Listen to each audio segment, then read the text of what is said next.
Today we're looking at horror in the suburbs. About a year ago, I put out a video on my top 10 suburban horror movies, and I want to revisit that and look at 10 more. So you're not going to find the big heavy hitters here like Fright Night, Nightmare on Elm Street, Halloween. I'll link the video with those in the pinned comment below, but there's still so many interesting horror films that take place in suburbia. So my name is Daniel with the Cobwebs channel, and let's get started. They were the perfect family, finding a new life and a new home, but an invitation to the hottest spot in town became an invitation to hell. Invitation to Hell from 1984. A family moves into a wealthy neighborhood and quickly finds their new neighbors are obsessed with a mysterious local country club whose manager holds devilish control over the community. This is my personal favorite Wes Craven TV movie. I know a lot of people will go with Summer of Fear, but I like this one a little bit more. And it's a pretty perfect suburban horror film because it deals with those themes of conformity, moving into an affluent cookie cutter neighborhood and just being expected to turn into everybody else. It stars Robert Urich as the father of this family who becomes the only one who is so suspicious of this country club that everyone in the neighborhood, everyone at his job is obsessed with. The only one who wants to hold out and resist the manager of this country club, who's played by Susan Lucci from All My Children, as she is luring and seducing everybody into this club for whatever reason. What could it be? Once we get to the end of the film, which I'm not going to spoil, it actually has a really cool twist on everything. I kind of expected this movie to basically be the Stepford Wives, and it's not exactly that. It's got its own identity and really drives home the idea of suburban conformity, social climbing status, all coming at the price of your soul. Yeah, it's an 80s TV movie. It doesn't have a high budget. It's fairly cheesy, but Wes Craven's brand of cheesiness just tends to always work for me. I just love the guy. I love almost everything he's ever done, and this is a really fun movie. I'll scream. I'll scratch your face. This face? The Black Phone from 2021. A 13-year-old boy is abducted by a sadistic killer and trapped in a soundproof basement. When a disconnected black phone on the wall begins to ring, he is assisted by voices beyond the grave. This is a Scott Derrickson-directed period piece horror movie that takes place in the 1970s, and it's adapted from a story by Joe Hill, who's actually Stephen King's son. It was a pretty big hit when it came out, and it has spawned a sequel that's actually about to come out next month, which I'm super excited for. I love the crazy directions the trailers make it look like that movie is taken. And when I first saw this in theaters, actually at the drive-in, I enjoyed it, although I think I was a little bit surprised at how little this movie does to shock you or twist up your expectations.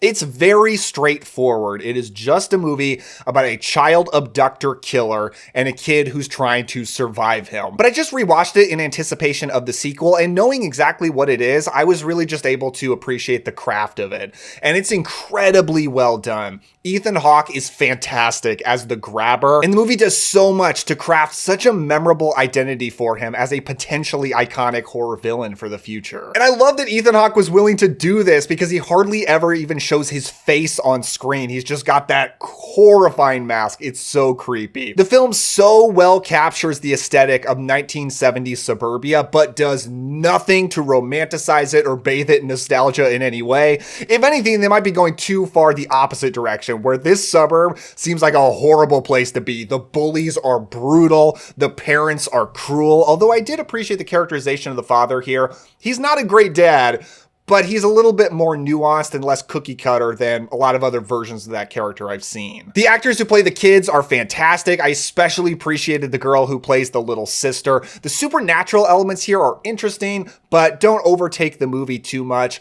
I think The Black Phone is a really enjoyable, intense, and legitimately scary horror experience. How many other perfect little houses hide really twisted secrets?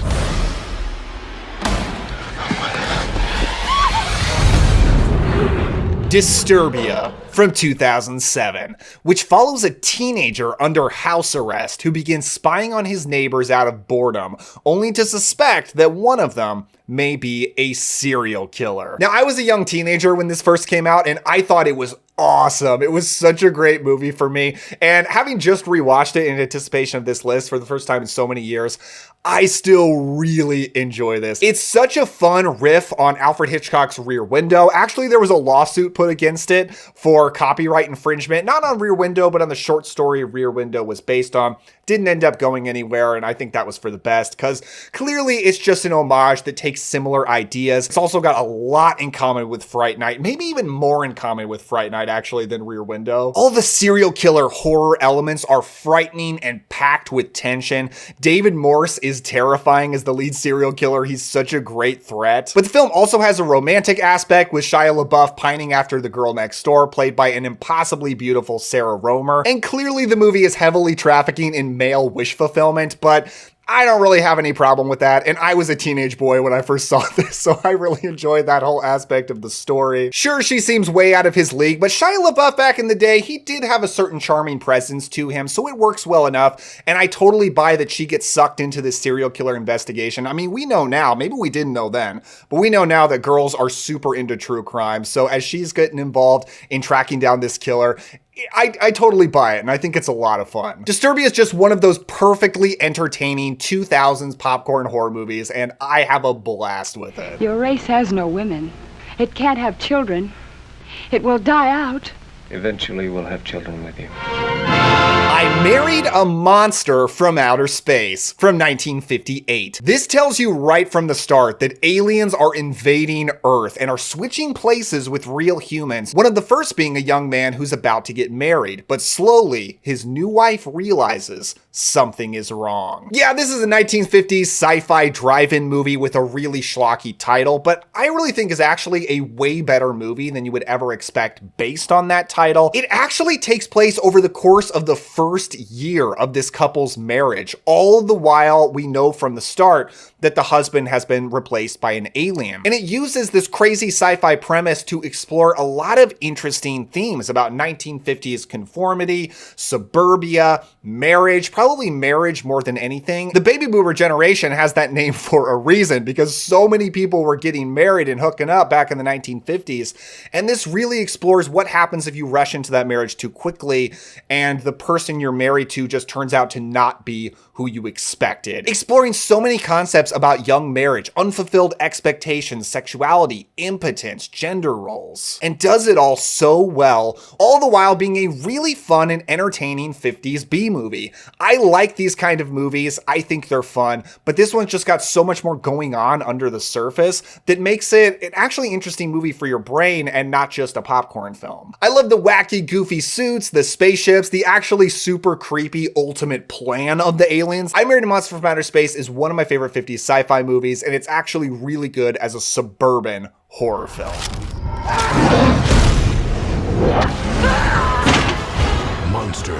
Monster House from 2006, which centers on three kids who discovered that a creepy neighborhood house is actually a living, breathing monster. This is an animated film that was actually co-produced by Steven Spielberg and Robert Zemeckis and used that kind of motion capture technology that was used on the Polar Express, but I actually think it had improved a lot by this point and looks quite a bit better. And when I'm thinking about suburban horror, I think about kids who are terrified of a creepy house somewhere in the neighborhood, the house that nobody wants to go up to. And I almost wonder if we're losing that as a culture, as so many old buildings are getting demolished, we're building new buildings, they're slick and clean cut and cookie cutter. Like, where are the old, creepy, dilapidated houses that everybody believes are haunted? I need one of those in my neighborhood. It's such a fun movie. The kid characters are so charming, really funny. It's that classic kind of kids on bikes kind of feel that was popular in the 80s. And it's no fluke that this is animated because it uses that fact to tell a story that I think would be almost impossible to tell in live action. The way the film dramatizes a house as an actual monster would probably look like ridiculous, terrible CGI if this was a live action film, but because it's animated, it goes for such big, crazy concepts and is able to pull it off, and also is able to give you absolutely pitch perfect, autumn Halloween atmosphere. This movie looks so good if you're into that kind of classic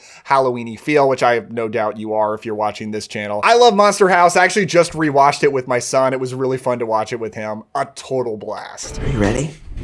Yeah.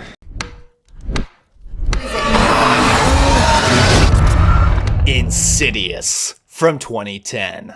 A family discovers that dark spirits have invaded their home after their son inexplicably falls into an endless sleep. So it's become a bit of a theme of my last few videos about how back in the 2010s, I was really sick of the paranormal family in a haunted house genre that was flooding horror back at that time. But now I'm kind of coming around on it and finding the charm in those movies. But Insidious is one that I've never turned my back on. I have never gotten sick of Insidious. I've always loved it. When I first saw this back in 2010, I thought it was so scary. Even though I thought I was too old to still get terrified of horror movies by that point, I was wrong. This thing scared the hell out of me. And it's always had a special place in my heart because unlike a lot of other haunted house films, this one shows you so much. This is not a film of creaking doors and dark hallways. What could be around here? Like, it shows you demons and ghosts and all over the place, and they all look really, really scary. James Wan is just so good at this kind of movie, crafting so many fantastic jump scares and having a terrifying violin score going through it that I think became so influential on horror scores for years. And actually, the guy that did the music for this played the main demon, so that's kind of a fun fact. As a suburban horror film, it really just falls in the exact same place as Poltergeist. In some ways, it's almost like a loose remake of Poltergeist, also being about supernatural evil in a picture-perfect suburban family home, showing that this kind of evil doesn't just happen in the creepy houses or in haunted castles, but it can happen anywhere. And I do mean anywhere, because not long into the film, the family actually moves to get away from the haunted house, which people are always saying about haunted houses, why don't you just move? And like, guys, have you tried to sell a haunted house? It'd probably be financially really difficult, but they are able to move here, and it still follows them. The cast is great, the creepy moments are so well done, and I still say this as one of the scariest horror movie endings I've ever seen. Here. Take it. It from 2017. In a small town in Maine, 7 children known as the Losers Club come face to face with a monster that takes the shape of a clown called Pennywise. I just recently realized I've never talked about it on this channel, and that just seems crazy because I love this movie, and I'm kind of wondering why it wasn't on my top 10 suburban horror films. I think maybe because I was thinking it more as a town movie. It is very much about the town of Derry, but so much of it does take place in suburbs. So much of it is kids riding their bikes, walking around the suburbs. And this is also another one that has a creepy house in the neighborhood that all the kids are afraid to go to. Again, I need one of those in my neighborhood. We got to bring that back to our culture. I guess if your neighborhood doesn't have a creepy house, you've got to be the creepy house. I gotta make my house look scarier. But I remember when this film came out, it was such a great time. This was such a phenomenon, such a monster hit that everybody loved. And I absolutely loved it. I saw it in theaters at least twice, if not 3 times. The 80s nostalgic atmosphere of it is perfect. It's exactly got that Stephen King kind of feel about seemingly perfect small town suburban America, but beneath the surface lies corruption, horrific bullying, horrible parents, all ignored by the adults all around them. And the only people you can trust are the other loser kids that are in your friend group. And the kids here are amazing. They're phenomenal actors. They're such charming, fun characters to go through this. I think Bill Skarsgård is mind-blowingly good as Pennywise. It's shocking when you look at this guy thinking that like he's going to be the perfect Pennywise, but I think he was awesome here. Yeah, it's got a lot of jump scares and they can get repetitive, though overall I do think they are pretty effective and they're just fun. This movie feels like a fun haunted house style experience.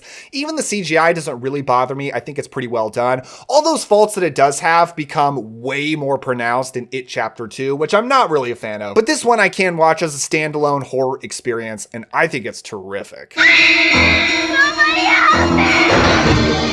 Halloween 4, The Return of Michael Myers. Halloween 4, The Return of Michael Myers from 1988. Michael Myers returns once again to Haddonfield for his niece, Jamie Lloyd, with Dr. Loomis hot on his trail. I've said this before and some people think it's crazy, but I'll say it again. Halloween 4 is my favorite Halloween sequel, and I am such a huge fan of this series. I love Michael Myers so much. I love Haddonfield and Dr. Loomis. It's probably my favorite horror franchise. And yeah, this one is only second to the original, and it's actually my favorite in the series for atmosphere. If you want to talk about small town, suburban, Midwest America in the fall in Halloween, none of the other movies look this perfect. I love how autumnal it is. I mean, I love the opening credits. It's like maybe the best part of the movie. With all of that very cozy but very creepy small farmland town kind of imagery, it is so, so good. The look of the town, the suburb, feels like home to me, and I'm pretty sure this is the film in the series with the most actual trick-or-treating,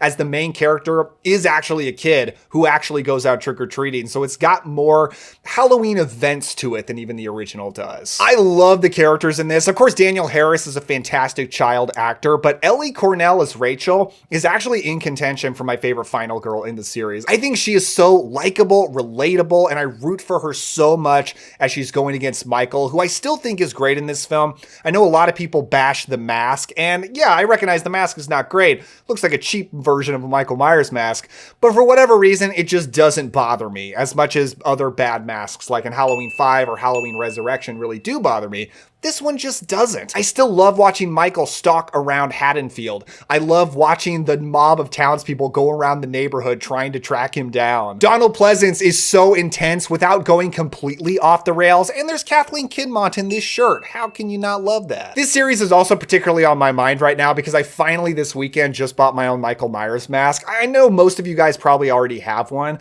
but I've always wanted one, and I don't know, they're always expensive, and I always felt it was too frivolous a purchase, and every year I didn't do it. This year I went to Spirit Halloween. I got it. I love it so much. It's actually one of the most comfortable masks I've ever worn. It fits so good. Michael, he's my boy. I love Michael at Halloween. This movie is awesome. One night, 17 kids walked outside, and they never came back. There's no discharge. Weapons from 2025. This is a brand new horror film with such a phenomenal hook about how all the kids, except one from the same class, all run out of their house at the same time on the same night and never come back. This is currently my favorite horror film of the year, no question. It's actually the first movie that I've given 5 stars to this year, and I'm so glad it's become such a big hit. It became like a box office smash, and so many people seem to be loving it. That makes me happy. It's the second film by Zach Kreger, who first made Barbarian. I think this one is even better. It is such an interesting story. And a lot of times when you watch a movie that's all about a fascinating mystery, you kind of figure that the reveal can't possibly be as good as the lead up is. But this is one of those films that I think actually is. I love the whole story of this. And I think its ending is so satisfying. And it wasn't even until after I saw the movie that I discovered that the character of Gladys is played by Amy Madigan. I'm so happy to see her back in the horror genre, or in any movie actually. She's in so many great 80s and 90s movies. But the whole cast here is awesome. I love watching all of the different characters go around this suburb, this town, trying to solve this mystery. The film is told in all of these different chapters in a somewhat non-linear fashion, and I found each chapter just great. Every time I thought like maybe the movie cannot live up to that great moment, it kept topping itself. If you still haven't seen Weapons, I can't recommend it highly enough, and it actually did just hit streaming, so you can check it out at home. Hello? Hello. Not scared, are you? Scream from 1996. A year after the murder of her mother, a teenage girl is terrorized by a masked killer who targets her and her friends by using scary movies as part of a deadly game. So this is the second Wes Craven movie to show up on this list, and on my first suburban horror list, there were actually 3 Wes Craven movies, so he is just the king of suburban horror. And I'm actually surprised I didn't put Scream on my first top 10. I guess I didn't think it had quite enough suburban stuff, and it's more just about the town, but I don't know. know, at least for this list, I think it's got plenty in the suburb. Most of the movie takes place in different characters' houses around their neighborhood, and it follows very similar themes as the original Halloween, about how violence can erupt in seemingly safe neighborhoods, and how the normalcy of typical small town neighborhood life can just get destroyed by somebody deciding to kill a bunch of people. And Scream is an awesome movie. Sometimes I think, you know, I don't love this film as much as a lot of other people do, because it seems like for maybe most people today, it's like the greatest horror film of all time. It's not for me, but I still give it 5 stars. Like, I think it's a perfect movie. I absolutely love it. The cast here is amazing. I love Neve Campbell as Sydney. David Arquette and Courtney Cox, love them so much. And even though Ghostface has such a basic look, he's so well solidified as a horror icon, I think because of how he moves, how he acts, and the way each of the films turn into a murder mystery. And without a doubt, the first film is the best at that. I mean, this is by far the best killer reveal, arguably the only killer reveal that's really good, that works perfectly. And while Scream is famous for its meta commentary about the genre, I don't think this movie goes too over the top with it. Sometimes I get annoyed by overly wink at the camera, meta stuff about horror, but Scream, it's classy, it's handled well, and Wes Craven, while even though he didn't write the movie, has earned the right to make some critical commentary about horror. But it functions as a horror film perfectly. It's intense, scary, the violence is absolutely grisly, and I love watching it every Halloween season. It's just got the perfect kind of feeling for this time of year. Before I go, I just want to give a massive thank you to my patrons who truly make this channel possible. Thank you guys so much for supporting me. It means the world. And if anyone else wants to support me, there's always a link to my Patreon in the description below. And I want to give a special shout out to Elizabeth Hughes, Older Than Crypt Keeper, and Jason. You guys are the absolute best. If you want to check any of these out for yourself, I do have streaming options right here on the screen, but of course those are always subject to change. So I've also got physical media links in the description, and using those does help support the channel. If you want to hear about 10 more suburban horror films, click the link on the screen. Thank you guys so much for watching. Don't forget to enjoy yourselves today, have some fun, and I'll see you next time. Bye.